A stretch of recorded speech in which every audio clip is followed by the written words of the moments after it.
everybody, and welcome to Heel Heat. My name is George Coles, and this is our TNA Impact show for the week. First off, let's jump right into it. We have a special guest, returning world champion, Pac-Man Jones. A little bit of a big hype for a letdown, but it's kind of what TNA does. I'm not really that sad about it because I'll get into that in just 1 second. First off, we have the Main Event Mafia coming to the ring, explaining that they're disbanding, each saying their piece, which leaves Kurt Angle in the ring, which brings out Bobby Roode. They're continuing their feud. Very, very happy about this. This was an ongoing thing all the way through the show. I believe I said it last week, if not the week before. But I think these are two of the absolute best, and the longer they could go with this feud, the better it's going to be. I absolutely love it. What's there not to like? Two of the greatest wrestlers in the world. Definitely two of the top 10 wrestlers in any company, anywhere, bar none, working against each other. Who's not going to like that? Hopefully they get a third decisive match. I think they are anyway, but hopefully they get one that has a decisive ending, not the weird endings they've had on the last two. Afterwards, we had Bad Influence breaking it up, along with some agents and other wrestlers. Bad Influence get into it with Pac-Man Jones and Jaquay Evans. Both from the Cincinnati Bengals. They were in the Cincinnati area. And this is why I wasn't that upset with them hyping this. This is the kind of celebrity involvement that you want to get. You got two football players from the area coming to your show. Pac-Man Jones has cleaned up his act reasonably well in the last few years. Not familiar with Jaquay Evans, but this is the kind of thing that's going to get you on SportsCenter, on Sports Talk Radio. Build your brand name. I enjoy interactions like these, even with them doing their body slams. It's going to help TNA get out there bigger, either for their pending sale, which, depending on which rumor you hear, is either a done deal or it's not for sale at all, or they could just be throwing it out there to see what they're worth. But I like this. I think going forward they'd be best set to do stuff like this in the future. This reeks of Jeff Jarrett. This is something that he did regularly, and it brought eyes to the product. They did it with Urlacher. They did it with Pac-Man himself when he was suspended. I believe Frank Wycheck and some of the Tennessee Titans came there. It's the exact kind of celebrity that you want to bring. They have a sports tie. They have a fan base that would tune in just to see them. I thought it was a brilliant idea. Coming off of that, we had a three-way knockouts match for the #1 contender, Velvet Sky versus Brooke versus ODB. We got a match which was a really good match, by the way, with Gail, Kim, and Lady Toppo were watching. They eventually interfere, beat everybody down, and Gail issues an open challenge to any woman in any wrestling organization anywhere. Now, to me, that can mean only one of two things. We're either going to see somebody totally new that we haven't seen on the roster that's been released recently from WWE or wherever else, or maybe a huge indie wrestler coming in, or the thing that I would most like to see is Awesome Kong come back and take up the open challenge. You know, she doesn't even need to say anything. All they need to do is have Gail Kim come into the ring, say that she has an open challenge. You hear her familiar music. She comes out. History's made all over again. The matches they had back in 2007 are still some of the best matches TNA has ever had, bar none, knockouts or men's or X Division. So I enjoy that. I think it's about time we have Awesome Kong coming back in the spotlight. I'd love to see her back in TNA. I think that's where she shined the most. I think WWE, there might have been outside circumstances, but I think her failure there needs to be rectified by her coming back and showing how great she really was. And trust me, she really was great. Now, coming off of that, we get a highlight package paid for by friends of AJ Styles of AJ's title defense in AAA against Judas Messias. Nice little thing, way to package it. I'd like to see them use that as a way to bring Judas Messias back onto TNA. I think he's an interesting character. I think it's something that they could do a talent exchange that they could do, along with what they're doing with World One, which is Great Muda's company. Again, this reeks of Jeff Jarrett. This is something that Jeff Jarrett has worked hard on, is getting TNA involved with AAA. And to me, and this is just a little bit off the subject, but the Latino market in America is growing so rapidly that if they could tap into it, get a brand that a lot of Mexican Americans and Mexicans have followed, which is AAA, on their TVs in America, get some AAA stars in America, that's going to bring some of that market to watching their show. Again, it's all about marketability. Remember, a big portion of the WWE's audience is people that want to see Rey Mysterio, Alberto Del Rio, and Sin Cara because of what they've seen in Mexico from them. So you bring that demographic in, I think it'd be perfect. I love that they're doing stuff like this. To me, it tells me that TNA is on the rise, whether it's new booking, whether it's a refound energy. I like the direction they're going. Hopefully they keep going down this road. Now, we had, almost for the second time in the night, we almost had a faction disband. Nux and Garrett Bischoff call an emergency Aces and Eights meeting to see if they want to disband it or not. They bring Taz in the ring with them and Bully Ray. They take a vote. Nux and Bischoff take off their colors and say they're out. Bully says him and Taz are together, they're best friends forever, and Taz will do what he says. Taz says, "Wait a minute, brother." Takes off his cut. I keep wanting to call it a jacket, even though it's a vest. Him and Bully get into an argument.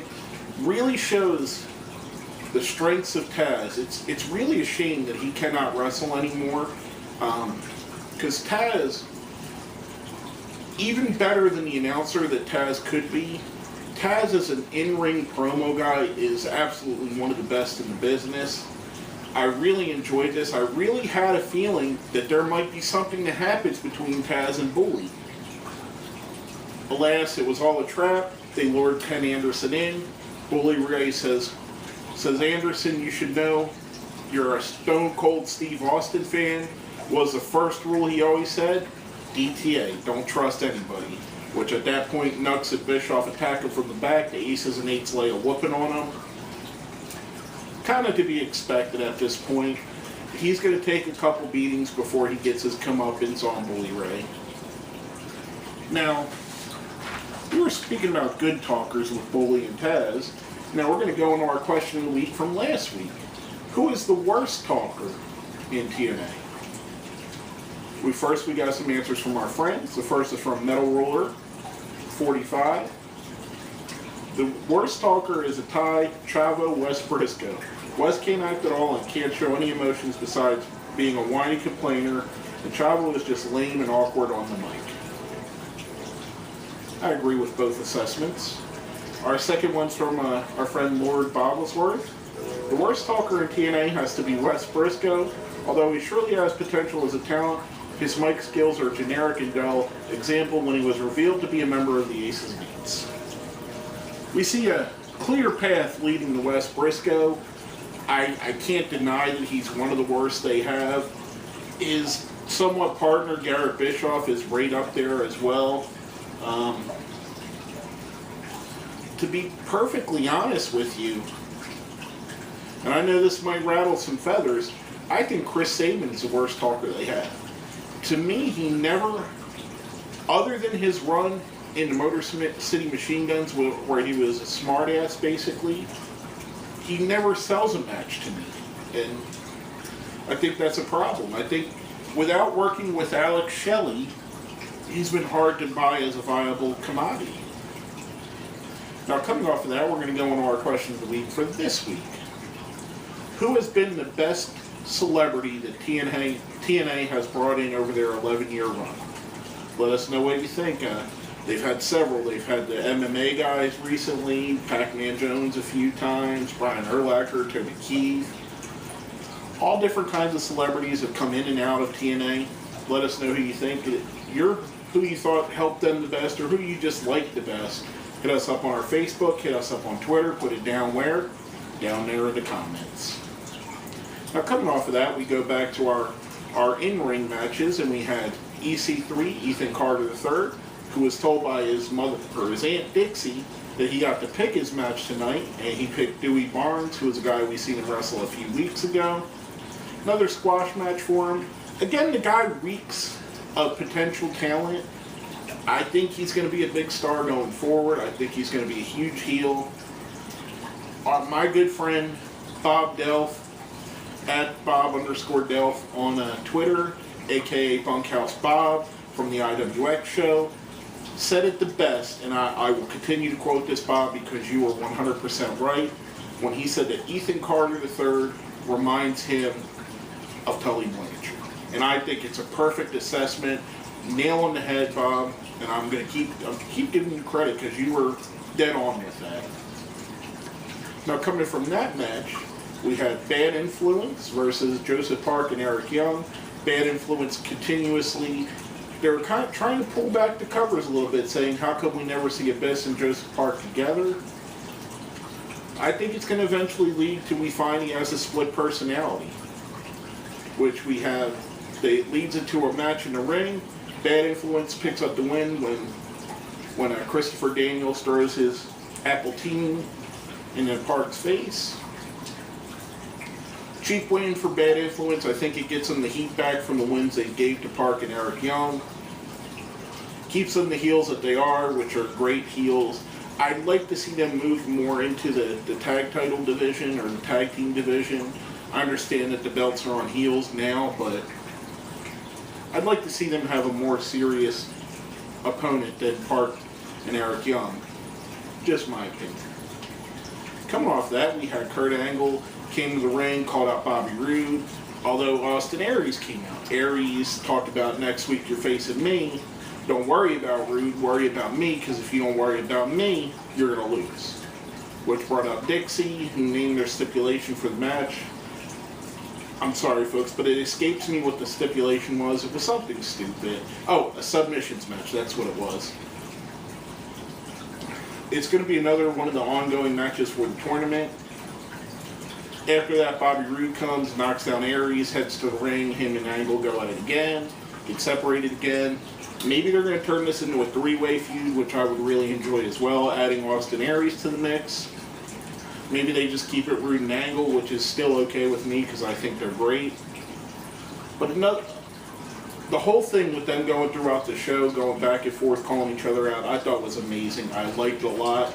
It really kept my interest in this show. Now next we had the main event, a tournament match for the world title. Full Metal Mayhem, Jeff Hardy versus Chris Sabin. A little bit of a letdown. I expect more from both of these guys in these gimmick style matches. Jeff Hardy pulled out, everybody talks about John Cena and his 5 moves of doom. Jeff Hardy pulled out his 5 moves of doom on this match. It was everything that you've seen him do 1,000 times before. Nothing really revolutionary.